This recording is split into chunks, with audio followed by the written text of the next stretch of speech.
તો જય દ્વારકાધીશ ને જય શ્રી રામ બધા મિત્રોને કેમ છો? તમે બધા આવી ગયા છે આપણે નવો વ્લોગ લઈને ઘણો ટાઈમ પછી. અને આજના વ્લોગમાં તમને ક્લિયરિટી એ જોરદાર દેખાતી હોય, કેમ કે 11થી વ્લોગ ઉતરે છે ભાઈ. આપણે આઈફોન 11 લીધો છે અને બાકી આપણે ડ્રેગનર અહીંયા ઊભી છે, જોઈ લ્યો. આજે આપણે જવાનું છે કેશોદ, તો આપણે વ્લોગમાં આગળ બન્યા રહેજો.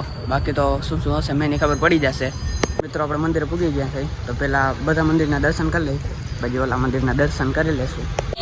તો મિત્રો આપણે હનુમાનજીના દર્શન કરી લીધા અને ત્યારબાદ આપણે મહાદેવના પણ દર્શન કરી લીધા છે.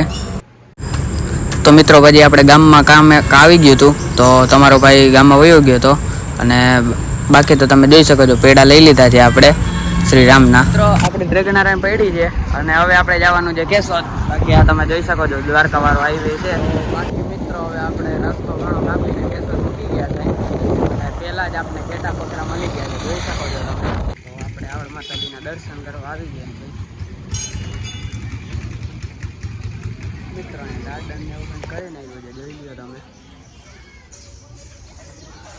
મિત્રો. ઓલું જો મંદિર દેખાય ને ત્યાં આપણે જવાનું છે.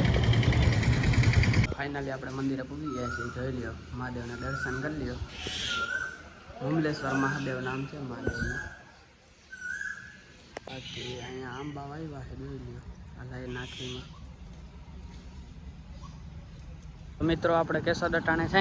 બાકી આ માટલો આપણે ગવાન છે આપણે ડ્રેગનરમાં. તો હવે આપણે કંપાળિયા પૂગી જાય પછી મળીએ. તો મિત્રો પછી તમારો ભાઈ કેશોદથી આવી ગયો હતો અને પછી આપણે વ્લોગ નહોતો ઉતાર્યો, કેમ કે છે ને મારે ટ્યુશન જવાનું હતું, તો ટ્યુશન જઈ આવ્યો. અને બાકી હવે આપણે મંદિર બંધ કરવાનો ટાઈમ થઈ ગયો છે, તો મંદિર બંધ કરી દઈએ. અને આજના વ્લોગમાં આટલું જ. Thank you so much for watching. By.